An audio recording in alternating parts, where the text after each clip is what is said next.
Esse engolir sapo, uma saparia, né? Na hora que eu disse, eu falei, nossa, parece que eu tô sentindo aqui o incômodo da saparia. E o que faz a gente engolir sapo, né? O que realmente nos motiva a fazer isso? O que me fez lembrar, assim, de maneira resumida, quando a gente engole sapo, é quando a gente tem a sensação de que a gente não pode responder o que a gente gostaria. É uma sensação assim, alguma coisa nos diz que é melhor não dizer. Então, a gente precisa olhar, alguma coisa nos diz, que coisa é essa? Que voz é essa lá na nossa infância, aí trazendo aqui outra informação, que como a gente se manifesta hoje tem relação com tudo que a gente aprendeu na nossa infância, principalmente na primeira infância, tá? Então, como numa casa, a base da estrutura da casa, tudo que tá, as paredes, o telhado, depende do alicerce, do que tá embaixo da estrutura, a nossa vida também, nós como seres humanos também. Pra gente ser o que a gente é hoje, a gente precisou de uma base. E essa base nos movimenta. E essa base, lá, a gente estava em um nível de inconsciência. A gente não lembra muitas vezes, a maioria das coisas. Nossa memória estava em construção. Então, tudo o que nos movimenta hoje são sensações inconscientes. E aí que vem a importância do autoconhecimento. Né? Compreender, entender como o nosso inconsciente, como nós como seres inconscientes nos manifestamos. E o engolir sapo é uma delas. Né? Por que eu estou muitas vezes guardando algo ao invés de expressar algo? É uma escolha consciente? Eu separo um pouquinho, mas é uma questão minha de conceito, tá? Conforme eu vou estudando.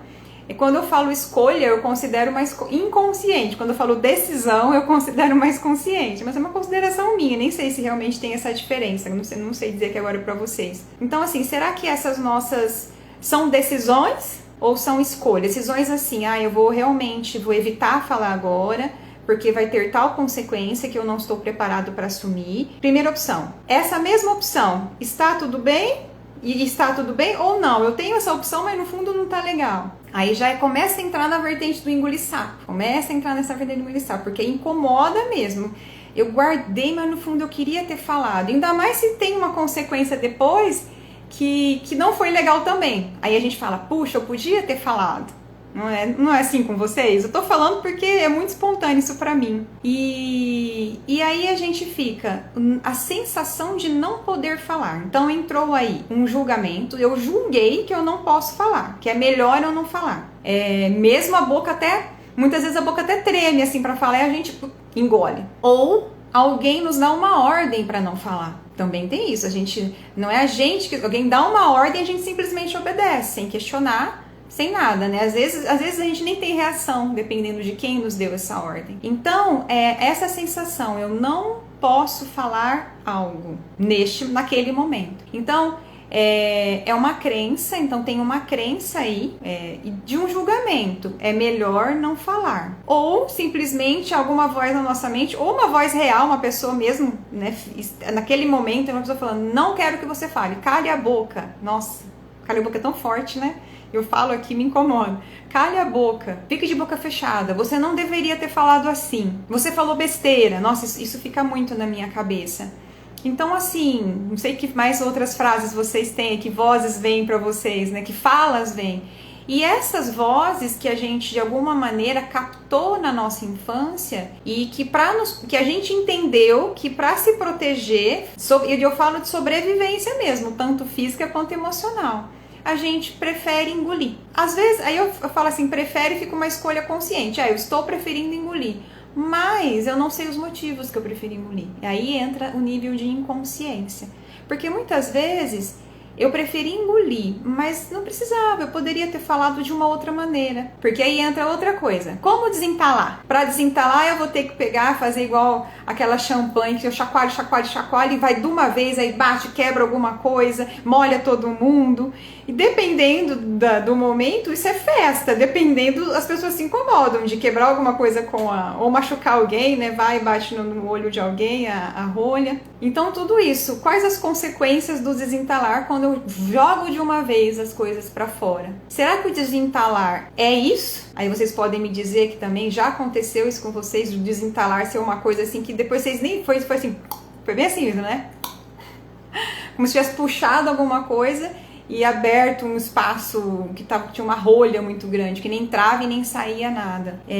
Ou não, ou esse desentalar pode ser de uma outra maneira. Trago aqui a proposta do desentalar ser de uma outra maneira. Como eu já comentei, tanto a gente trazer para a consciência quais as crenças, quais os julgamentos que eu tenho para eu precisar engolir sapo, para eu precisar guardar para mim o que eu sinto, não poder expressar para o outro o que eu sinto, né? Que crença é essa? Naquele momento, para aquela pessoa, tanto tornar mais consciente qual a melhor maneira para eu desentalar. E a melhor maneira seria assim, porque não tem certo e errado, mas a maneira que vai ter consequências em que eu estou disponível para lidar. E o disponível, às vezes, vai ser consequências que vão ser desagradáveis, mas eu vou estar disponível porque eu preciso falar. Já sentiram isso? Eu preciso falar, eu vou arcar com essas consequências, eu vou assumir como adulta essas consequências. No dilema, eu perguntei assim, até que ponto nós estamos realmente disponíveis para ser responsáveis pelo que falamos. Porque se a gente fica nesse dilema e é um sofrimento, é porque a gente ainda tem medo de não tá tão disponível para ser realmente responsável.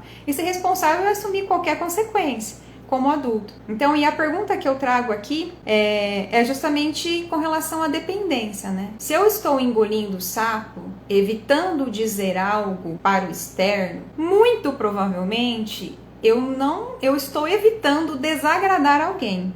É assim pra vocês? Já perceberam que quando vocês não falam é porque vocês precisam agradar alguém ou têm medo de desagradar alguém? No meu caso, eu não sei dizer 100% das vezes, porque eu não fiz uma pesquisa tão à risca assim, mas posso dizer que 99,9% sim. Tanto quando eu não quero expressar, eu evito expressar, eu guardo por medo de assumir uma consequência, e a consequência muitas vezes é desagradar o outro e o outro virar a cara comigo, ou não quiser mais falar, ou me agredir, né? Porque se eu desagradar, a pessoa pode, né, devolver, revidar, aí tem várias palavras aí também. Mas que fadiga é essa? Fadiga do quê? O que cansou até agora? Gastar uma energia com o que vale a pena só. Eu tô muito nessa vibe agora.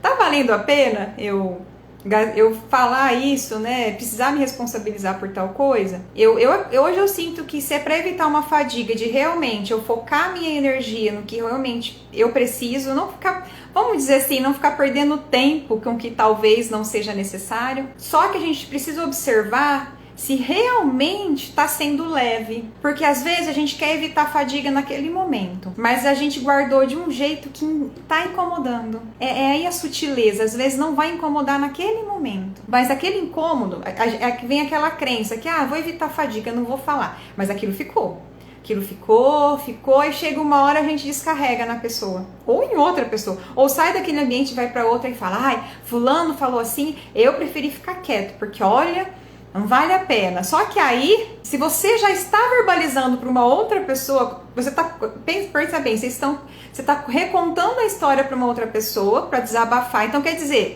se eu estou desabafando, talvez eu evitei a fadiga, né? A fadiga de não ter um estresse maior, não sei. Mas eu ainda estou incomodada.